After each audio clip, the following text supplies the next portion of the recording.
What's up, and welcome into a rare non-emergency edition of Fantasy Baseball today on Tuesday, December 13th. Frank Stampfl joined by Scott White and a special guest here to talk way too early starting pitcher rankings for next season. Hello there, Scotty. Long time no see. How's it going, bud? Me? Yeah. Did you mean to introduce me? Yeah, I'm not the special guest. I'm just the normal guy everybody's used to seeing. Yeah, I You're wanted throwing to me a curveball here. Scott, you're not normal at all, and that's a good thing, right? Yeah. You are unique and special, and that's important. Who is that voice that is talking? I don't know. Him. You know him. You love him. You've heard him here before. You've heard him everywhere before. We're talking pitching, and you know who we needed to bring on. One of our favorites, one of our friends here, one of the best softball shortstops in the tri-state area. I can confirm. Wow. Our good friend, Nick Pollack from Pitcher List. What's going on, Nick? What is happening? Thank you so much for having me. Yeah, well, I'll talk pitching. It's never too early. You know, there is no off season. Sure. And look, sure, it's December. It's fine. Everything's going to change across the next 3 months. I have a feeling maybe Scott's first starter off the board might change before the season starts. Maybe yours might change. We'll see. Just Maybe saying. that might not to saying. yours. I'll tell you that. But no, I'm excited to be here. Thanks for having me. And yeah, let's talk some pitching. Yeah, so we're going to try and get through the top 30 or so starting pitcher ranks. We're going to focus on Scott's, but we're going to also compare them to Nick's top 30 starting pitchers, or where he has some of Scott's top 30 pitchers in his rankings. I'm going to highlight some big disparities in the rankings, and then just some interesting pitchers that I think are, worth talking about at this point in the off season. Before we get into all that, you can find Nick's rankings and a bunch of other great resources over at pitcherlist.com. So make sure to check it out. Follow him on Twitter at Pitcher List, of course. And Nick, what else do you have going on nowadays? I know you're streaming, you're doing podcasts, you're on Twitch, you're all over the place. Tell people where they can find you. Yeah, as you mentioned on Twitch, twitch.tv/pitcherlist, I'm going through all 30 starting pitching rotations, watching video of them, stats of that, and then putting a podcast for those in January. But we have all this exciting stuff for PL8 coming in February. And we're making our player pages, which I think are already the best ones out there, especially for pitching analysis, even better. So I can't wait to share all of that. But yeah, just go to pitcherlist.com. Check out all that we have. Yes, make sure to check it out. And before we actually get into the starting pitcher ranks, I did just want to ask some macro level starting pitcher questions, maybe some strategy, and if things have changed from last year to this year in terms of just the environment and the way that you're handling pitching, Nick. But let's just start off, like, normally, what is your starting pitcher strategy in a normal fantasy baseball season? Do you have a set strategy? Do you normally wait on pitching? Do you like to get aces early on? What is your what is it? What is a normal fantasy baseball season? Yeah, we haven't had that since 2019. Oh, geez. Even that was the bouncy ball. What is? Yeah, even that home run. Everybody set their career high in home runs in 2019. So yeah, Gleyber Torres, right? He can have 38 home runs again. I think you got to go back to 2015 is the last time we had a normal. Gosh, that's when I started, season. Scott. No, it was okay. My strategy is pretty simple. Play to your strengths. My strength, I like to believe, is starting pitching. So I don't overspend on it. And you want to find value in your draft in whatever you think you're best at. So for me, I generally don't go for too many starting pitchers early. I like to go maybe one in the first 6 rounds or so, and then get them 7, 8, 9. And I think this year, just like last, there are some really excellent starters going around the SP20 mark. As the second tier of starters, or maybe second or third tier, is very long compared to other seasons. It does get very odd around SP50, SP60, where there is a significant drop off. So it does mean that I'm more inclined to go and jump for my fun, exciting guys around rounds 13, 14, 15 than I can maybe in 19, 20 than I used to. But in general, there's one phrase I always say: you're not drafting a best ball league. I am drafting with the anticipation of chasing high upside guys and then burning and churning them in my leagues in the back half of the draft. If it doesn't work out early, I want to jump on something else and plan for that. Look at the early schedules of guys. If you get a guy and you don't want to start him against the Dodgers the first weekend, why did you draft him in the 20th round? Might as well go get someone else that you might actually want to play and get early. So that is my general strategy. Go get hitting, because I don't want to worry about that stuff, and then I'll figure out pitching later. That reminds me of Kyle Gibson from last year. I think he opened up with the Marlins and the A's. So I was just right. drafting him in the last round everywhere and just streaming him. And then you churn him out. Yeah, there you go. That's it. I think it's a good point that you bring up just early on. Scott and I have been talking about how it feels like there's more quality pitching than there has been in years past. I don't know if it's mainly because of the environment, offense being down a little bit, or maybe just pitching getting better the past couple of seasons, whatever it might be. But it does seem like there's more viable starting pitchers in compared to years past. So there's a middle class again. Like that was the big thing. That was the thing that stood out to me most during the juice ball era, and which started in 2016 and kept getting worse and worse.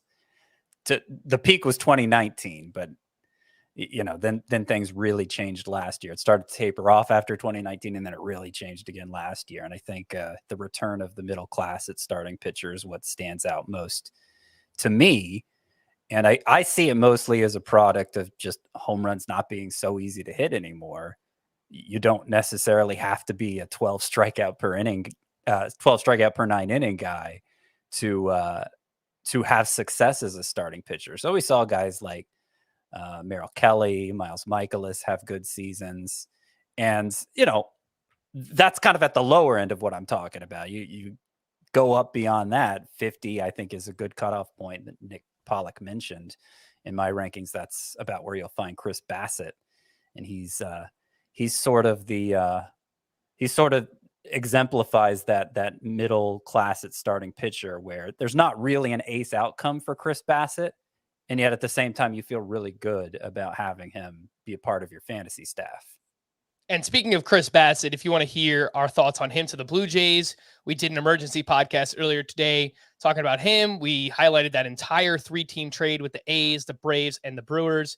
And we did talk about Kodai Senga landing with the Mets over the weekend. So again, if you want to find that, it's already in your feeds. So go check it out. Nick, I don't know if you've done any research on this yet, but I feel like it's an interesting talking point. I don't know exactly how or who it's going to affect yet, but we know that there will be a shift ban in 2023. So 2 fielders on each side of second base. In the infield, they cannot stand on the outfield. I'm sure teams will find a way to kind of like finagle this. Maybe they'll position their outfielders differently than they have in years past. But have you thought about how that may affect overall pitching in baseball and who might be affected most? Like heavy ground ball pitchers, maybe they lose value, something like that. Have you thought about this at all? Yeah, a little bit. Generally, when it comes to major rule changes, I just say, whatever, and move along. This is the hardest part about fantasy baseball. Alex Chamberlain put out a great tweet about this a couple of years ago that stuck with me, saying there are so many variables. There's so many different things that we can focus on now. And it just becomes overwhelming to decide what is the thing that we're going to put our weight on. So I decided to just keep it simple. I believe most in the repertoire of the pitcher. What is good about it? What have they done well about it? And can this change and get better, or is it going to get worse? And other stuff like the shift ban, sure, as you mentioned, ground ball pitchers generally should be worse a little bit. If it's a tiebreaker, I'll lean on that. But I'm not going to sit here and say that Framber Valdez now is going to be a 4 ERA pitcher because of the shift ban. I don't think he was going to be a sub 3 ERA guy again, but I don't think all of a sudden that pushes him a full tick down on ERA. So it's maybe a little bit of a difference, but it's not really something that I focus on. All right, well, let's jump into those rankings, and we're going to cluster together these pitchers in groups of 5. And then again, we'll highlight the biggest differences and just pitchers that stand out to me so far. Let's start with Scott's top 5 starting pitchers for 2023. If you're watching us live, Scott is covering his face. Nick is laughing because right off the jump, we have a huge disparity. 1 through 5. Justin Verlander, Max Scherzer, Corbin Burnes, Sandy Alcantara, and Garrett Cole. Nick has Max Scherzer at number 9. So again, the difference there, 2 versus 9. Verlander at 18. So number 1 for Scott, number 18 for Nick. So let's just jump into Nick. Is it just is it age for both of these guys? Is it potential injury risk for Scherzer? We've seen that more the past couple of years. Why are you so much lower on both Scherzer and Verlander heading into next season? I'm still pretty convinced that there is a Verlander ornament on that tree, because that has to be the reason that Scott White is in love with this. I did my ranks in a way that is the first 3 guys are Corbin Burnes, Garrett Cole, and of course Sandy Alcantara, because I have a Sandy crush. If you can't see that, love it. And I did that because those are guys that are going to go 200 innings. I can actually depend on the volume of this. And if the volume does not mean necessarily wins or strikeouts, it does help a lot with it. But it also is expression of ERA in WHIP.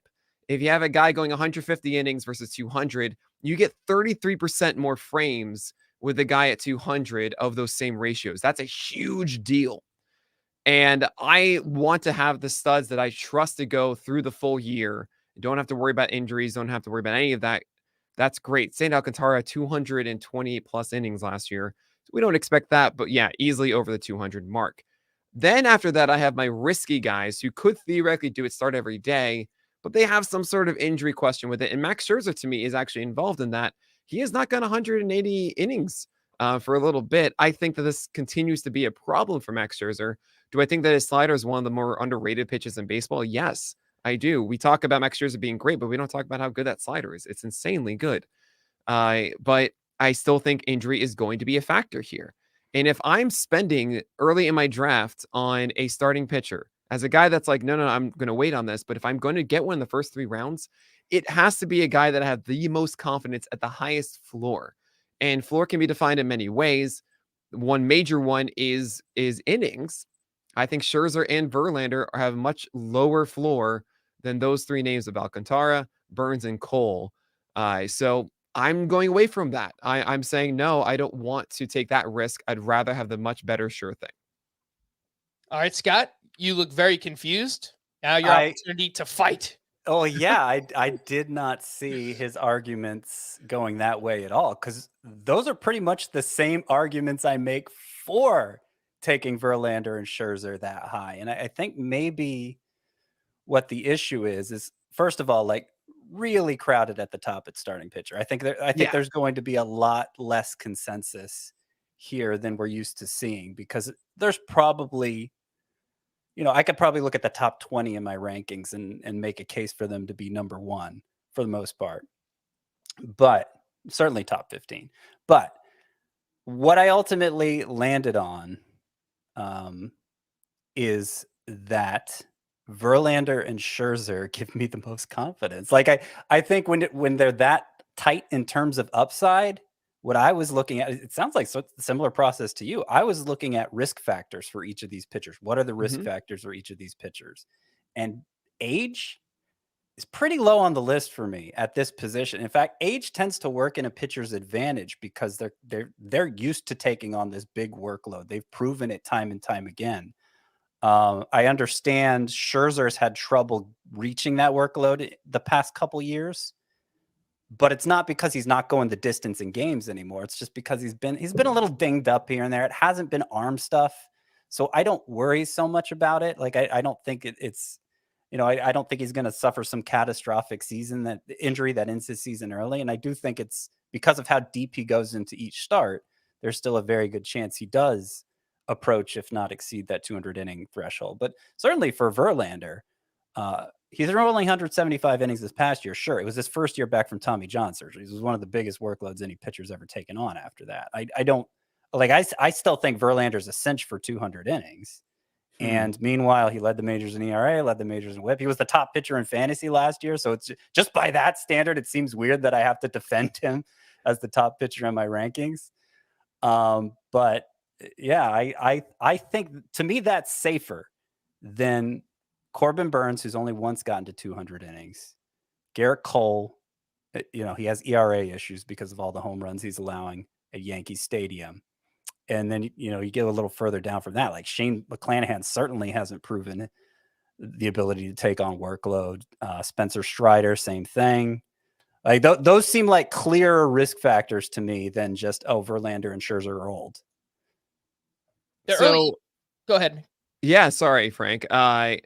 So about Verlander and Scherzer specifically, we've seen degradation with both of their repertoire. So, I mean, when it comes to age, I'm with you on, hey, we've seen these older guys that are just surviving past it. But the ones that have established that kind of has been Justin Verlander and Max Scherzer. And I've seen in both of them in the past year, their stuff getting worse. Max Scherzer's fastball is allowing a lot more hard contact than ever before.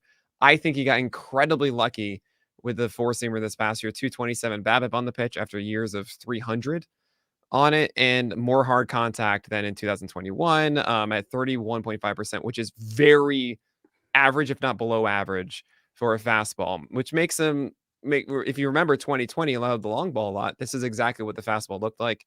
I think that you're going to see a lot more home runs off of that pitch this next year. The 2.29 ERA we saw from Scherzer, I think, is very generous. I mean, I still have him in my top 10, but when it combined that, I do think he's going to be a lot worse from 2022 to 2023. Plus the fact it's 145 innings last year, hasn't hit 180 since 2018.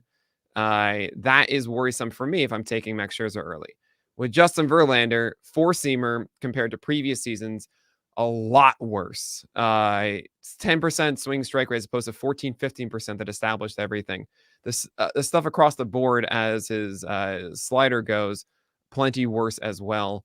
And the curveball, not really as big of a factor as it used to be as far as swing strike rate goes. Strike rate went up. He had to use it more because other pitches were a little bit worse. It worked out, but he kind of got away with a lot with it too. The way I see it is that Justin Verlander had a miraculous season, 175 ERA, 0.83 whip. Wonderful. And we all think, oh, he's past Tommy John, 28 starts.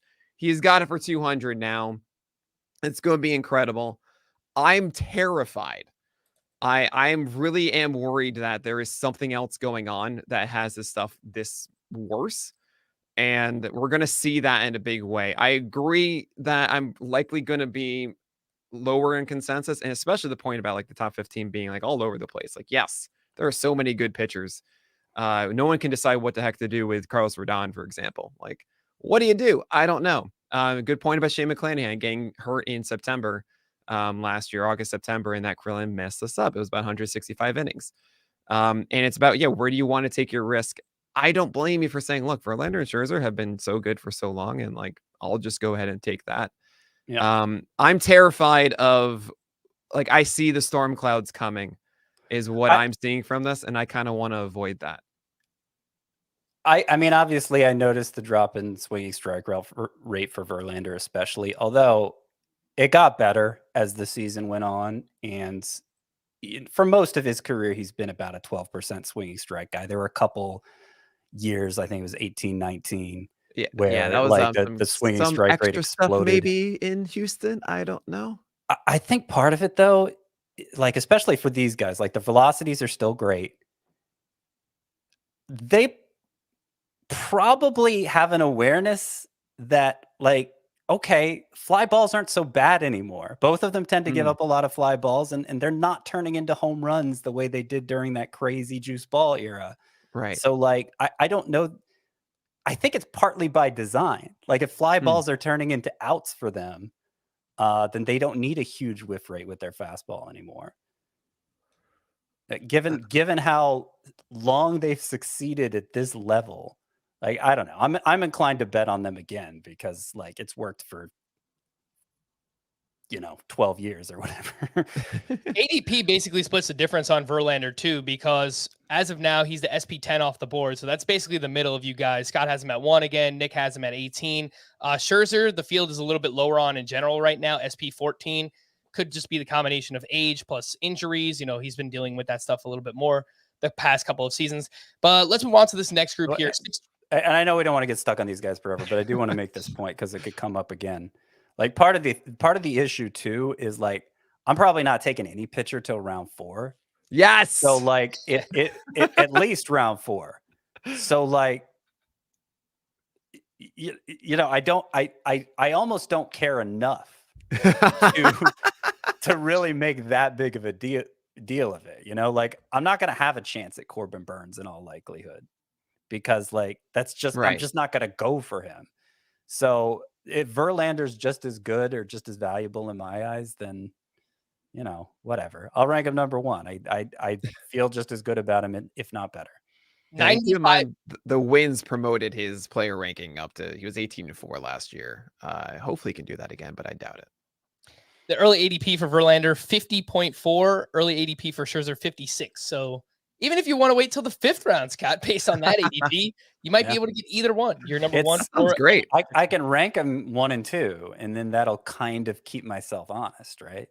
Yeah. He's like, oh, my number 1 pitcher's still there. I'll keep him down so that we can make sure that everyone's confused and it stays at 50 ADP. We're good. There you go. Scott's next 5 starting pitchers, 6 through 10 in the rankings. Jacob deGrom, Shane McClanahan, Brandon Woodruff, Zach Wheeler, and Aaron Nola. Relatively similar between the 2 sets of rankings with you 2 guys in this group here. Just want to quickly talk about Shane McClanahan because he's probably one of the pitchers I'm struggling with most here early on in the offseason, because anyone who listens to this podcast knows that I loved Shane O'Mac entering last season. But I'm pretty worried about this shoulder injury, arguably the AL Cy Young Award frontrunner before suffering that injury in late August. But obviously this is something that could linger year over year. Final 4 starts were pretty bad for Shane McClanahan as well once he returned from it. 5.21 ERA, 1.42 whip, swinging strike rate below 10%. Velocity, however, was fine during that time. Nick, we'll start off with you here. Where are you at concern level when it comes to Shane McClanahan for next season? So I have so many things about Shane McClanahan. First of all, I'm a Shane McClanahan fan. I also call him Mick Shane for like McBain, but I adore him. He made the fastball a huge thing with the changeup as well, and the fastball was the biggest flaw for Shane McClanahan entering 2022. He made it one of his best strengths. He's insanely good. The only question about him is, all right, what's the health? And I hate this. This is the worst thing that we do in the offseason is guessing innings and injuries. You know, it would be so easy if we just knew that everyone was healthy or how many games we got. This would be the easiest thing ever. It's like what was the argument about Verlander and Scherzer? Mostly health. Okay. So with McClanahan, it was a shoulder impingement and then a neck injury. And I'm inclined to think that that's okay. That those are just kind of health things and not like scapula damage or something along those lines. And the offseason is a wonderful thing. It is this giant big red reset button that you can just bonk on with your head and it all goes away. And so many times we see this, even like with Zach Wheeler having his shoulder inflammation in the preseason. I was worried about it. Did not stop a thing with Zach Wheeler, not even Zach Gallant too, who also had it. And this was in August, September. The Rays just slowed it down. He came back to the playoffs and was throwing cheddar. I mean, it looked like Shane McClanahan again. So I think that everything is fine here. Scott made a good argument about like, sure, he's fine now, but what's his fragility like in season? We don't know. That would push him down on a quality of start or per inning basis. Shane McClanahan, I think you both would agree, top 5 easily in this. I mean, 30% strikeout rate, 0.93 whip, 2.54 ERA. Even that's pulled down by his September performance when he was dealing with this. So yeah, if we could presume health for Shane McClanahan and presume health in 200 innings for Shane McClanahan, he's probably number 1 for me. Right. Yeah. So that's the thing is like, make your assessment that you want on his health. By March, we'll have a much better idea. I get a feeling that it's going to be March 17th. Shane McClanahan throws his 4 innings in spring, popping 99 like it's bubble gum. And everyone's going to be like, this is amazing. I'm going to get him in the second round. You know, it's just that we're right here in December and not wondering what he's doing at the moment. Probably getting some lovely holiday gifts. Nick, did you choose March 17th on purpose? No. I just thought the middle of March. All right, because I thought you were trying to make like a Shane McClanahan. Kind of sounds like an Irish last name. St. Patrick's. Oh, is that St. Patty's Day? I don't know. Is it always the 17th? It's always the 17th. I always, for whatever reason, I thought it changed every year. This is alarming. And Frank discovered last week that Pearl Harbor Day is always December 7th. So. Well, that's always going to be the same day. Right. That makes a lot more sense that it's always the same day. To be fair, we were in the middle of a baseball podcast. Scott's just like, well, you know what today is. It's December 7th. And it's like the furthest thing from my mind. It's just like, I wasn't thinking about it at that point. But you're right, Scott. People like St. Patty's Day could be like, it's like Easter. When is Easter? When is Thanksgiving? I just thought St. Patty's Day was like that. But I guess that's...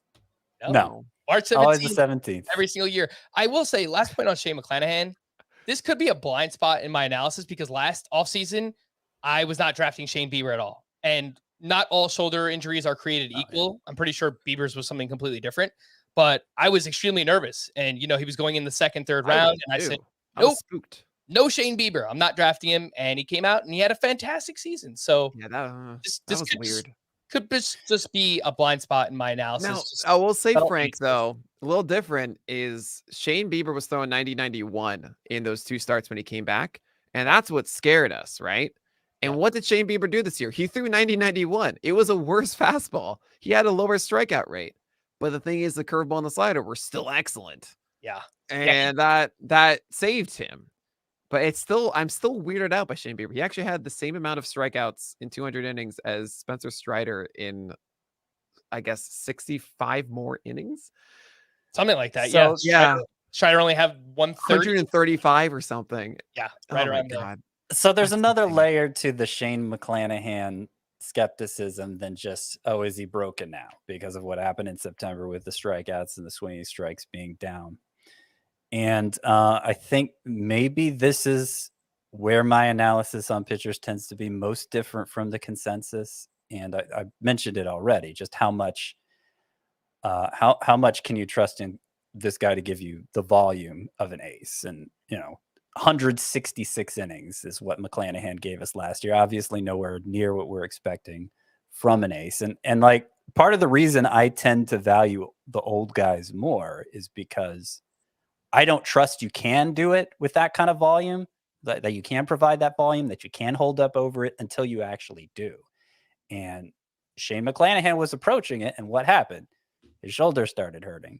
So he didn't get there. And he's like arguably the hardest throwing left-handed starting pitcher ever. He's only 6'1". Can his body really take on that kind of workload?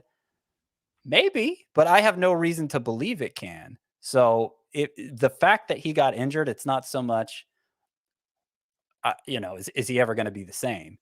It's just, is this an indication that he's not really capable of that ace workload? And I think it remains to be seen. Yeah, I think it's a great point. Yeah, I think that's fair. Let's get into double-digit ranks here, 11 through 15 for Scotty. We've got Carlos Rodon, Dylan Cease, Shane Bieber, Alek Manoah, and Spencer Strider, who, by the way, you both have exactly SP15. Hey, all right. Spencer Strider. Boom! Something you guys can agree on. I guess so. I thought I was looking lower than the consensus at first. When you do, the balls out of the pit, you take them out 15 times, you'll get one right. Let's talk about one that you don't have right, and that is Dylan Cease, who, again, Scott has at 12 and Nick has down at SP19. Early ADP, SP4. People love Dylan Cease. It is absolutely insane. 227 strikeouts last season, the 5th most in baseball, arguably the best slider in baseball. But what else does he have besides that? Nick, tell us, why do you hate Dylan Cease, man? DC is comical, okay? 10.4% walk rate last year. You do not see a 2.20 ERA with that high of a walk rate. I do not care how good that slider is. It is very good, and I get it. 18% hard contact allowed. That is overall plate appearances. That's second best among all starting pitchers. I understand this. I just cannot believe that he can do this for another season. I don't think he's going to have a 6.2 hit per 9 after years of 7 and 8. I don't think that his four-seamer can get away with it again. I feel like Jesse Pinkman from Breaking Bad. He cannot keep getting away with this. That's not exactly what I thought of when you said that. It's his curveball cannot be thrown for a strike enough. It's a really good slider. I get this. This is going to burn him, and I will tell you right now, his whip was way worse in the second half. He didn't have nearly as many explosive strikeout games. It was a 24% strikeout rate. Not his whip. I'm sorry. His strikeout rate was way worse. Not the 30% K guy he was in the first half, more like a 35%. Second half was about a 24%. I think those drafting Dylan Cease are thinking, oh, okay, I just need to get all these strikeouts. 227 strikeouts this last year across 184 innings. I don't think he's an efficient pitcher. I think the whip and this peak season was 111. I think it's going to get worse than that. You cannot take an SP in the second round and have a 115 whip. That's that's not what's supposed to happen here. His ERA is going to go north of 3. Strikeouts will still be there, but this is going to be very, very frustrating as the slider is everything, and the supporting cast of four-seamer curveball are just not enough. Safe to say that Nick won't have any shares of Dylan Cease heading into next season. And Scott, even with you ranking him as the 12th starter off the board, again, his ADP SP4 as of now, I get it. It's NFBC. It's early on. There's only 95 drafts. A lot of these drafters are shooting for upside. Dylan Cease has about as much strikeout upside as anybody in baseball. But sounds like you won't have him either based on this ranking. Yeah, I mean, that's the thing. I think Nick and I both rank him in a way that we're not going to actually draft Dylan Cease. Maybe Nick's ranking is a little more of a statement. You know, I try not to make statements with my ranking. I don't care, but I don't look at other people's rankings when I make it. I just go like, this is what I think. If it's a statement, it's a statement. Whatever. Okay. So maybe an unintentional statement, but he's making the statement more nonetheless. You know, when I was first putting together my rankings, I was kind of inclined like Shane Bieber, Alek Manoah. Like I kind of like those guys more than Dylan Cease. And I may have been influenced like, oh, look at how high he's going. I can't rank him behind those two. So it may be a little bit of the consensus reeling me in from what my initial inclinations are. But the overall point is, yeah, I have a lot of the same concerns about Cease that Nick does. And I'd be very surprised if he wound up on my team. Just too many walks for my liking. And I'll also raise the point that he had a 14 start stretch this past year with a 0.66 ERA. 14 starts, 0.66. That explains a lot of why his final ERA ended up being 2.20. But there were a ton of unearned runs during that stretch. Like he had a stretch where he kept, he kept having these like the run column was bad, the earned run column was much lower, and you know, the whole idea between earned runs and unearned runs is, it's not really the pitcher's fault, but you know, as a former pitcher, it's never the pitcher's fault. You kind of put yourself in that position. By the way, I'm envisioning a political cartoon of me on a little dinky rowboat, and then the consensus in this giant cruise ship, and Scott White's Dylan Cease ranking is in the middle, and I've got my rod, and I'm trying to pull as hard as I can while everyone else is tugging him the other direction. It's nice over here. It's a wonderful rowboat. Sure. Come join me, Scott. I may. Like that gets to the idea too of like, I mean, we're having to parse so much at this range of starting pitcher, right? That it's just, it's almost you can make intellectual arguments for your point of view, but it almost comes down to gut feeling, really. If you're forced to take a truth serum. That's almost what it's like for me. And it really amplifies to me is right. You're waiting till the 4th round to get a starter. I did the Pitchell stuff mock draft. I was able to get Aaron Nola in the 5th. Right. And I was like, great, beautiful. I've got it. You know, I don't need to jump to the 2nd, 3rd to get a reliable SP1 with this many qualified starters or quality starters, I should say. While also the hitting is way better than it's a big drop off. Oh yeah. There, and you have to jump at that. And then you can get this, you can get Aaron Nola, you can get Dylan Cease, Alek Manoah, whatever you want. Just get him a little bit later. Yeah. Yep. Fair enough. Let's take a quick break. Before we do that, you may have noticed we have some new short form content coming out on YouTube, 30-second, 1-minute videos. We also have them on TikTok, a new account. You can follow us at FBT Pod. The link to follow is in the pod and the YouTube description. Let's take a break, and we'll be back right after this. You'd be Mrs. Dutton. I would. Seems we're neighbours. I've acquired the Strafford Ranch. Well, this is the Yellowstone, and you have no rights here. Jacob, you can't start a range war. Range war's already started.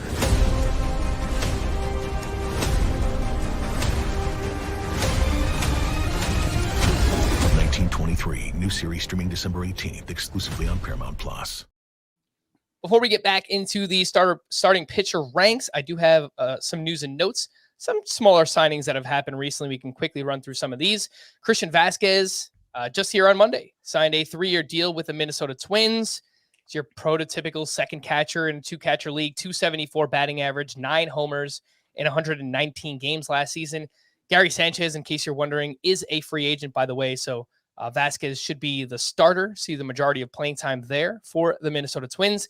Kevin Kiermaier signed with the Blue Jays over the weekend. Don't really think he has much value, right, Scott? Nah. Not much there. I guess there could be some ripple effects, like Whit Merrifield. Is he going to play outfield, second base? I guess now it would have to be second base, but still things happening here in the offseason. So as we get closer to the season, we can figure that kind of stuff out. Yeah, well, Merrifield's a tough one to figure out because even if you're like, oh, he can play second base now, of course they have 2021 or 2022 All-Star Santiago Espinal. Right. Maybe they'll want to find playing time for as well. I'd rather them just start Merrifield, but that's not exactly how it played out after they acquired him. Yeah. We had Sean Manaea to the Giants on a 2-year, $25 million deal. Disaster season. I know, because I had him in multiple locations. I was all over Sean Manaea last year. Did not work out. 4.96 ERA, 1.30 whip. The walk rate was way up. Career worst 1.65 home runs per 9. Fastball velocity was down 1 mile per hour. The only good thing, still had a 12% swinging strike rate. So that's pretty good. Everything else, not so much. Nick, any hope that the Giants could get Sean Manaea back on track? I'll tell you this, better in San Francisco than in San Diego and in Oakland. Hopefully the velocity comes back. It was 92 in 2021. Got us excited for a little bit when he was doing that. But he also lost feel for his changeup and breaking ball this past year. Hopefully those can return as well. Yeah, the Giants have done a really good job getting pitchers back on track for what it's worth. You know, Kevin Gausman the past couple of years. I know Alex Cobb had a pretty good season last year as well. So Alex Wood. Yeah, their latest reclamation project, Sean Manaea. Let's see if the Giants can turn him back around. Trevor Williams is headed to the Nationals on a 2-year, $13 million deal. And there was a report that he'll begin the season in their rotation. Solid season with the Mets last year, 3.21 ERA, 1.23 whip, 84 strikeouts over 89 and 2/3 innings pitched. Scott, any interest in Trevor Williams in deeper leagues? I mean, I'm sure he'll be streamable at some point, but against the Marlins. yeah, I would not invest any draft capital in Trevor Williams. Last but not least, you hate to see it, man. Well, actually, I'm happy for the guy because he has a job somewhere. Frank Schwindel is headed to Japan. We'll always love you, Frankie Two Hits. We'll never forget that monster second half you had in 2021. I had to in the Scott White Dynasty League, but unfortunately that came crashing down. You didn't trade him when you had the chance. I unfortunately traded for Frank Schwindel in a 24-team league that offseason.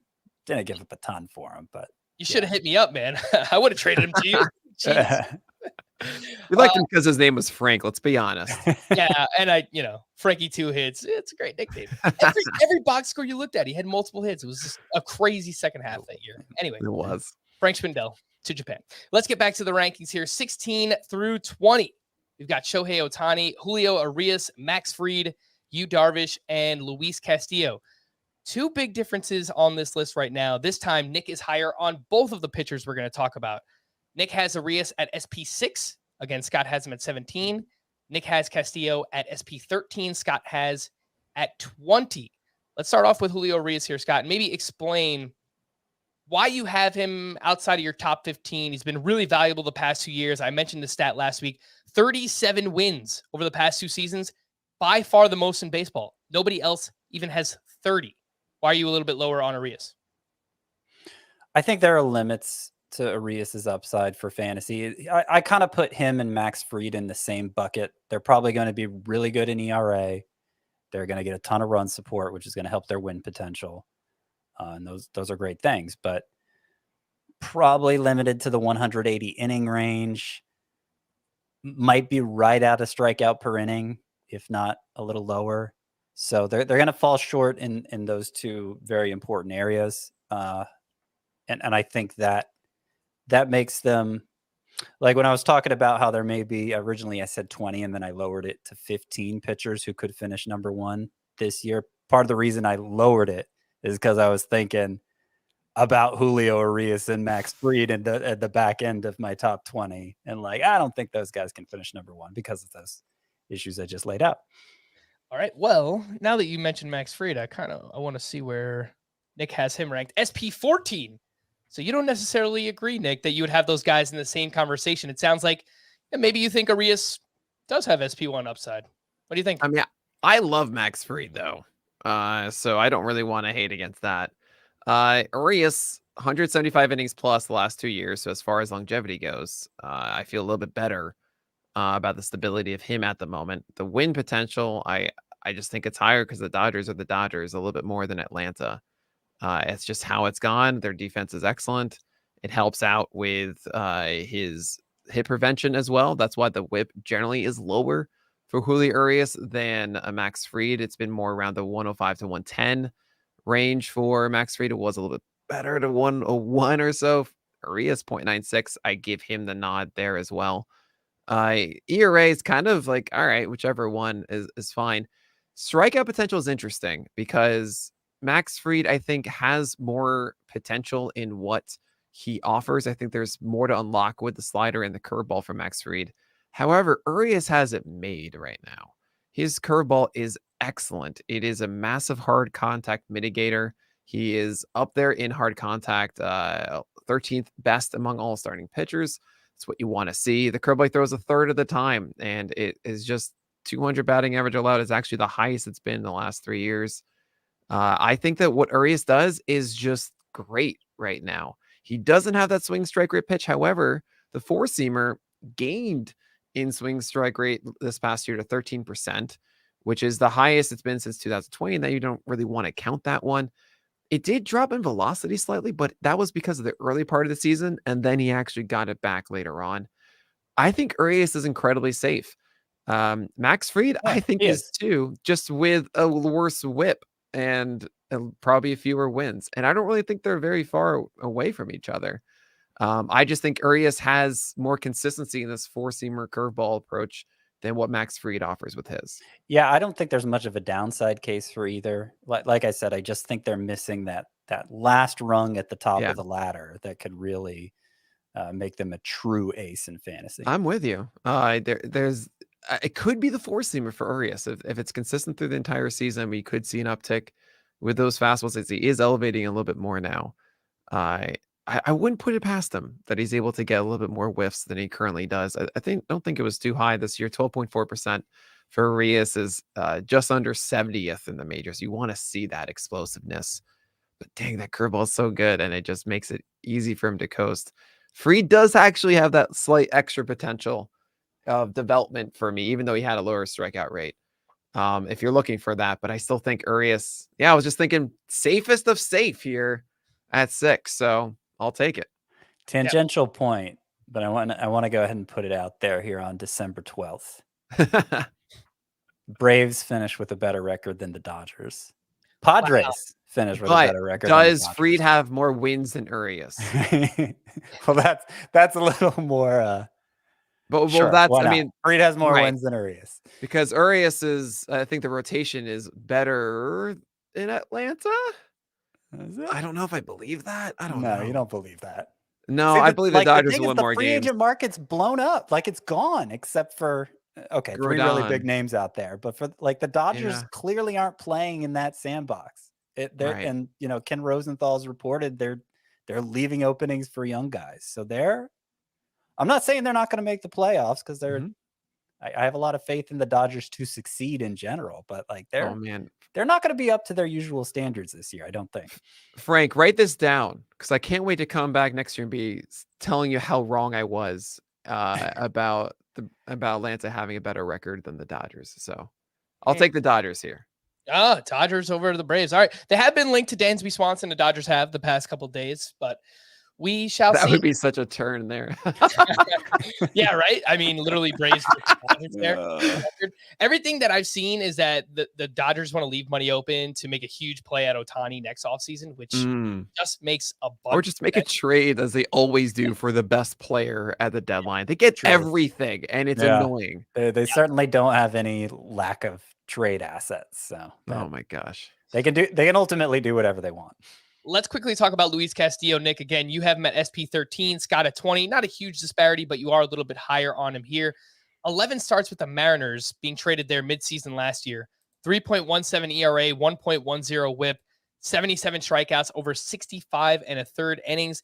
Got the walks down overall last year, the best walk rate we've seen since 2018. One thing that stands out to me is that, oddly enough, while he was better last year than recent years, his changeup has been trending down since 2019. His whiff rate by year, 48%, 40%, 33%, and then 26% this past year. So it just doesn't really add up.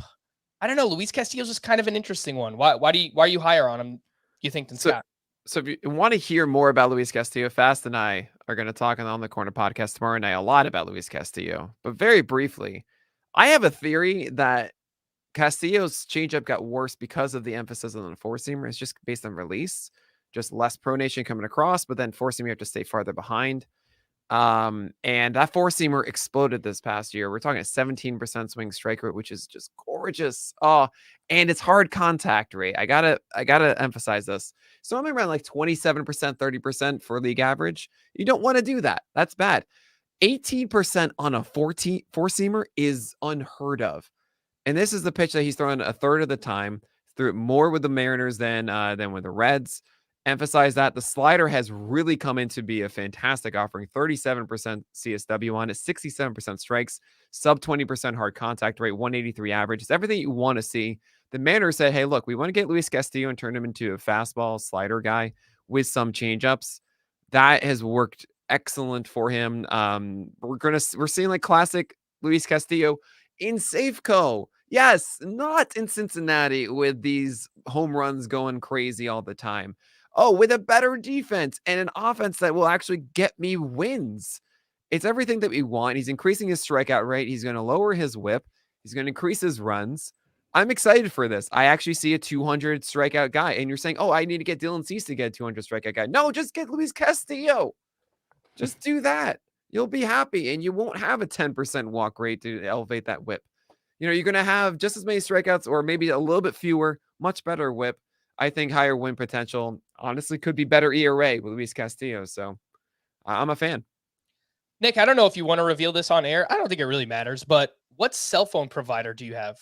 Verizon. Okay. Not T-Mobile. Not T-Mobile, because you just referred to Seattle as Safeco. Oh, yeah. It's still Safeco. It's always Safeco.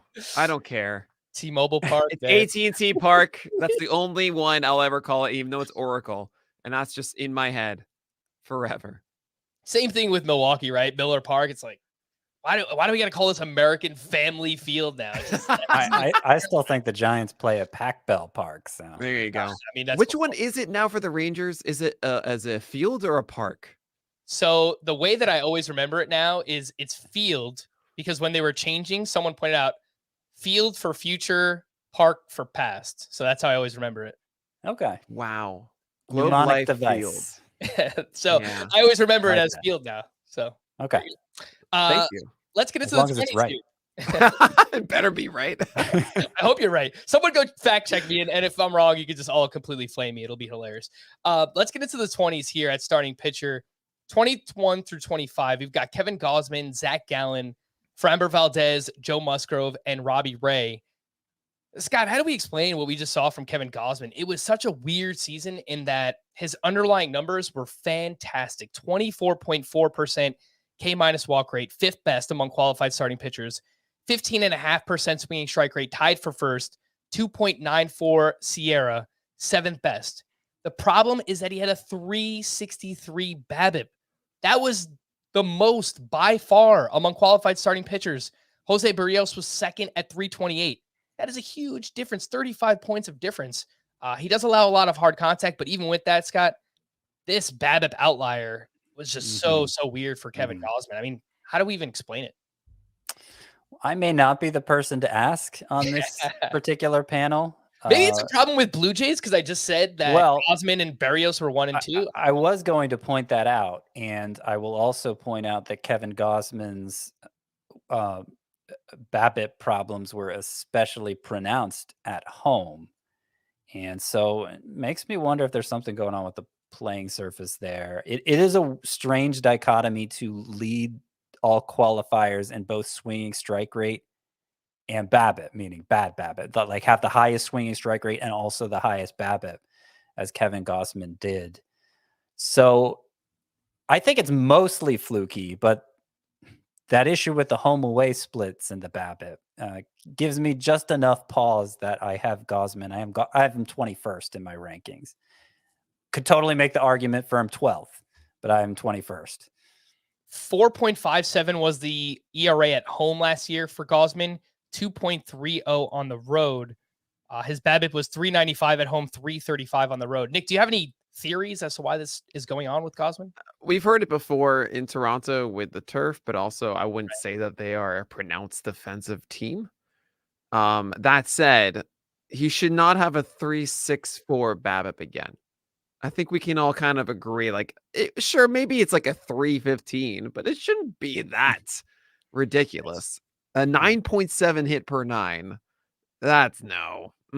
Go away. It's nice that he had a 4% walk rate to help mitigate that, but it was a 124 whip in the end. So 115 whip seems reasonable to me for Gausman, with upside for more if it's like actually a fine normal BABIP. Given that the splitter is still so good, missing bats at a 27% swing strike rate, and he's throwing it a third of the time. Yeah, that's why he led all qualified starters in swing strike rate, right? Fourth among the top 200 batters faced in starting pitchers as we do it. Four-seamer was weird. He didn't quite miss bats like he has in the past, and it got hit super hard, though. 39% hard contact on it. And in previous years, we've seen Gausman hover around 28 to 30% on it. I'm a little worried that his command of his four-seamer was off. It's part of the reason why I might be dropping Gausman down. Actually, someone who's not in this, who's in your next tier, I'm going to be putting above Gausman, I think. But I'm like, I have to give justice for that next guy.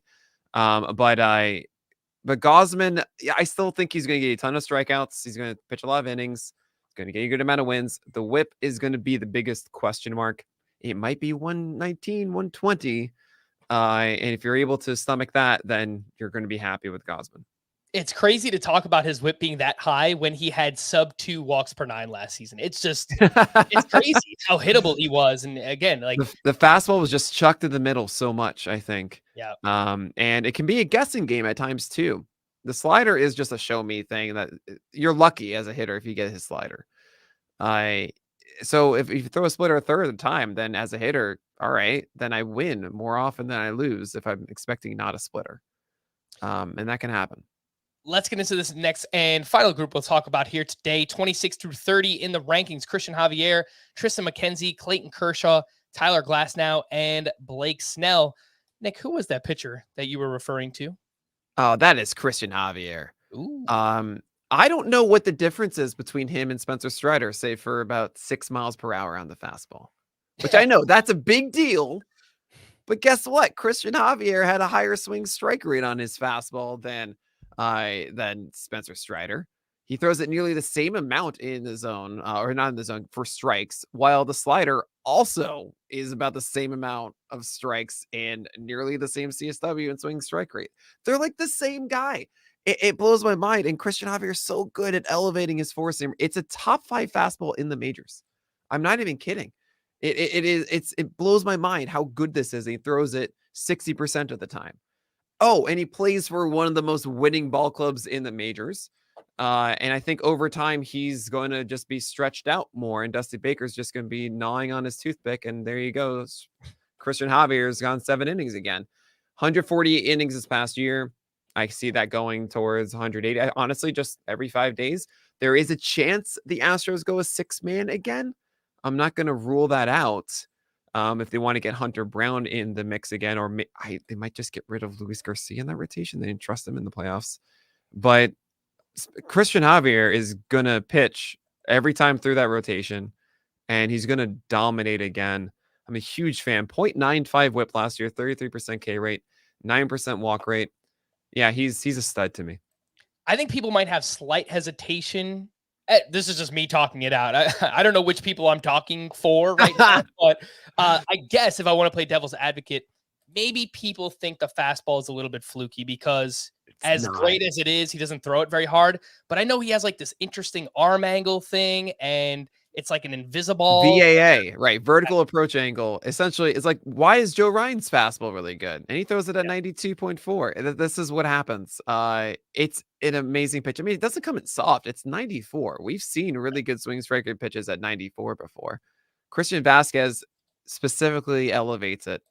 And he gets away with it. I mean, so much. So it happened when he first came up too. I remember when he went against the Dodgers in his first start, and I was just, wait, how is this? He's just throwing it up, and they're always swinging at this and missing at it. And he's gotten better with control over the years. I think the breaker is really good as well. I think Christian Javier is fantastic. I think so too, man. He flashed in the postseason too, biggest stage, 5 1/3. Oh yeah, one no hitter, no problem. 6 no-hit innings against the Phillies in the World Series. Second time he did it that year. It's crazy. Christian Javier is awesome. Another player who could be awesome on this list, we've seen be awesome in the past, is Tyler Glasnow. Scott, let's talk about his expectations for this season. The last time we saw him in a full, I guess, almost full year, 2021, he looked like one of the 3 best pitchers in baseball, 2.66 ERA, 0.93 whip. Finally got the walks under control, 19.3 fantasy points per game that season. That was tied for 3rd most among starting pitchers. We did see him at the end of last year. He made 3 starts, looked good in the postseason as well. Velocity looked good. That's something I wanted to see from Tyler Glasnow. What are your expectations for him this year, ranked inside your top 30? I think he'll be very good for however much he pitches. He obviously hasn't gotten to 200 innings before. He hasn't gotten to 180 innings before. Not 160, not 140, not even 120. Tyler Glasnow's career high in innings is 111 2/3, at least at the major league level. So going back to 2019, he has a 2.75 ERA, 0.97 whip, 12.7 K per nine. Obviously, terrific numbers, but it's just like obviously has not proven the least bit durable. And until he does, I'm going to approach him with some trepidation. I still rank him 29th. I mean, I'm still happy to take him as probably at that point, we're talking 2nd or 3rd start. Well, I want to like him as my 2nd, to be honest, but as a 3rd starting pitcher, I'd be happy to do it. But it's clearly selling out for upside. I could see him doing it kind of in a way that Strider did last year, or I guess it's still this year, but last season. He's not going to be as good as Strider was, because Strider was just like historically amazing. But, 130, 140 innings, really good ratios, lots of strikeouts. Like, I could see that from Tyler Glasnow this upcoming season. Last thing I wanted to mention was Blake Snell. Nick, I can't really blame you on your ranking. You have Snell at 47. Scott has him at 30. There's just so much inconsistency, volatility, year over year, start to start, month over month. You just don't know which Blake Snell is going to show up. And we saw that last year. First 7 starts, 5.60 ERA, 1.44 whip. Final 17 starts, 2.53 ERA, 1.11 whip. Sounds like you're not expecting that Blake Snell we saw over the final 3 months or so next season. Yeah. By the way, I think Tyler Glasnow is the Byron Buxton of pitching. I just want to throw that out there. Don't you wish that evil on him, Nick? Come on. Yeah, sounds right. Yeah. I hear that. Yeah. I'm not going to go after Tyler Glasnow. He'll be great for like a month, and then everyone's gonna be like, this is the greatest thing ever, and then all of a sudden he'll be out for 2 months. And you're like, oh, right. This is really hard this year because there are so many guys. I have like tier 5, tier 6 before the tier 7 where Snell is, and I can actually, in my tier 7 is the injury tiers, what I do every single year in my 2 early ones, where I say, like, these are all the guys that are like damaged in some way that by March will likely go up or down the board. So my ranking at this point isn't likely to be for any of these guys what it is in March. Now, Blake Snell specifically, I mean, there's so many good pitchers here. It's like Jesus Luzardo, Nick Lodolo is fun, and Pablo Lopez and Kyle Wright, and so on and so forth. So many good ones to chase. Blake Snell, I will not forget this. Last year, in 2000, after his 2021 season, he did this. He did exactly this, where he was bad, and then all of a sudden he did great, and then he got hurt, and we're like, what's going on? And the big difference then was he got rid of the changeup. To quote him, he put it in a timeout. So here I am. It's February or so. Maybe it's even January. And I see Blake Snell is on Twitch. He is live right now. I saw this too. I get excited. How can you not? Oh man, Blake Snell's live right now and he just started. Maybe I can go in and get a question. So I jump in. I see there's only like 60 people there. I'm getting excited. I'm typing my question. Hey, Blake Snell, great to see you. Is the changeup still in timeout? I'm getting like insider information here by asking him on Twitch. And I will not forget this. Blake Snell is there. Oh, what's up, pitcher list? No, man, I got to bring that changeup back. I cannot wait. And I type to fast. I'm not drafting Blake Snell this year. And he brought it back at first. And like, that was the thing. And I feel that eventually he changed it again, got rid of the changeup. And well, he was great again. It was just fastballs and breaking balls. And that was it for the fastball slider. I don't have any faith in this. I think he's going to keep trying to get that changeup going. And by the way, what is his health? I don't know. There's always something with Blake Snell too. So I'm kind of avoiding it. I'm happy to chase him as my SP 4 or 5. But like you were saying before, Scott, I want like 3 or 4 guys that I know out of my draft. I am not taking them out of my lineup the entire year. I am holding on to these guys. That's it. I will find my value on the wire often or in the back half of my draft to really have a full rotation. But I don't want to draft a guy like Blake Snell or Tyler Glasnow that I'm going to have to change for this. So I'm not in. Take me out. Fair enough, man. I can't blame you again. Like there's been so much inconsistency and just kind of wish that he would stick with what works. Is like more sliders, more curveballs, but alas, we haven't really seen him do that consistently enough. Before we wrap up here, look, obviously we only got 30 starting pitchers in, and there's going to be many more that we're going to talk about leading up to drafts in February and March, so on and so forth. But maybe a few pitchers that we haven't mentioned here. Scott, we'll start with you. 1 or 2 that maybe you find yourself gravitating towards, or you're just like generally interested in that we haven't talked about today. Anyone come to mind? Scott's on the clock here. From the top 30? Maybe I should go to Nick first. No, pitchers that we haven't talked about yet. From the top 30 or outside? Outside the top 30. Outside the top 30. Okay. Yeah, go to Nick first. Nick, you're up. 2 guys quickly. Jesus Luzardo, I think, is excellent. Love him. And he came back from the beginning of the season, threw harder, was throwing his curveball more, got hurt. I actually had Tyler McGill and Jesus Luzardo on the same team, and they both went down the same day. It was the worst thing ever.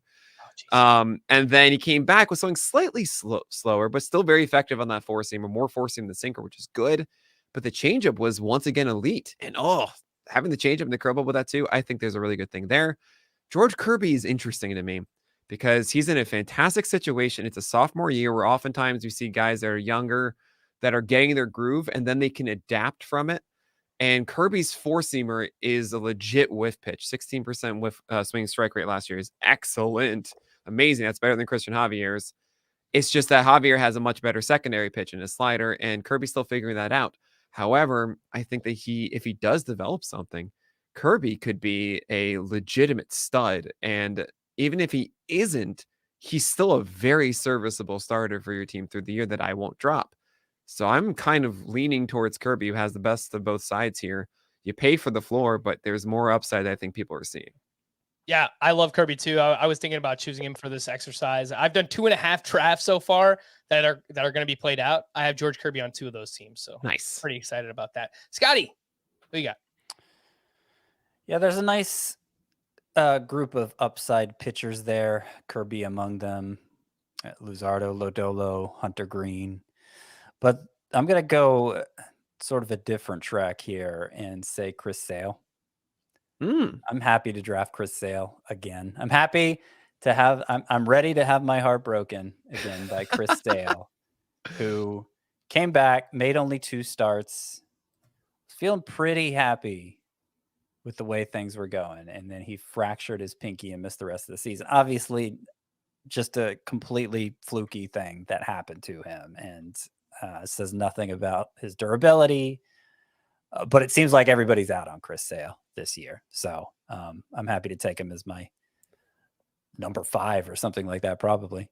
That's actually what I did. I took him as my number 5 in the Pitcherless Staff mock draft. There you go. And I love it. I love it because I don't need him to be everything. Like, take that ceiling pick. Yeah. I'm in.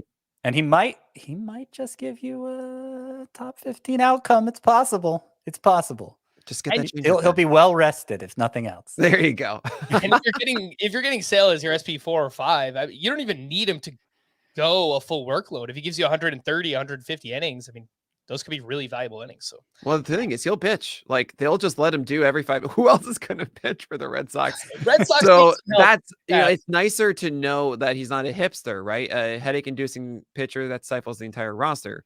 So, so you can actually, when he pitches, he's healthy. He's just going, and then when he's not, and you can make your decisions. I love going for the guys like that, as opposed to the 130 that is through a healthy season.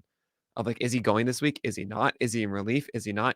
That's the worst. And Sale won't do that. Yeah. 2 pitchers I've been gravitating towards later on in drafts so far, John Gray and Edward Cabrera. John Gray, basically a 2-pitch pitcher. I get it, but he was better last year outside of Colorado. And he has the best 2-pitch pitcher in baseball, the best pitcher in baseball, Jacob deGrom. Maybe he can learn a thing or two. I'm very interested in John Gray. Honestly, I could draft the entire Marlins rotation. I just love all of them. But Edward Cabrera in particular, control is a real issue, but his stuff is nasty. Fastball, 96 miles per hour on average. He has 3 pitches with a whiff rate over 30%, according to StatCast. So if he can just kind of rein it in and put it all together, I think we could see a pretty big ceiling season out of Edward Cabrera. So someone else I do like as well. The holidays are approaching. And that means I've got to find out your favorite holiday song. Scott, you told me yours last year. I can't remember it. It was a purely instrumental song. Yeah, I was thinking about. Well, I told you what last week that I like more of the like traditional hymn-like Christmas songs. But I do remember having this conversation with you last year, and what I said at that time was Mannheim Steamroller, Deck the Halls. That's the one. Yeah. Awesome song. Awesome song. Love it. Great call there, Nick. You favorite holiday song? I love TSO a little. If you don't know what that is, then you don't know TSO. But I remember Christmas Eve every single year going up to my grandmother's place in the Upper West Side or Upper East Side, and coming home, putting on Z100, and every single time they'd play Dominic the Donkey. And that's what I'm gonna go with. That is Dominic the Donkey. All right, Trans-Siberian Orchestra is TSO. And I am familiar. You know. I've never heard them called TSO, but they're TSO, man. Well, you knew, but you knew. I know. They are amazing. You know, I almost wonder if the Dominic the Donkey thing, Nick, is like a Northeast kind of. I bet it is, and that's, you know, I just wanted to say, like, if you know Dominic the Donkey, that's great too, because that's just ingrained in my childhood forever. Yes, I 100% agree. Like, I cannot go a Christmas without hearing Dominic the Donkey, so that is great.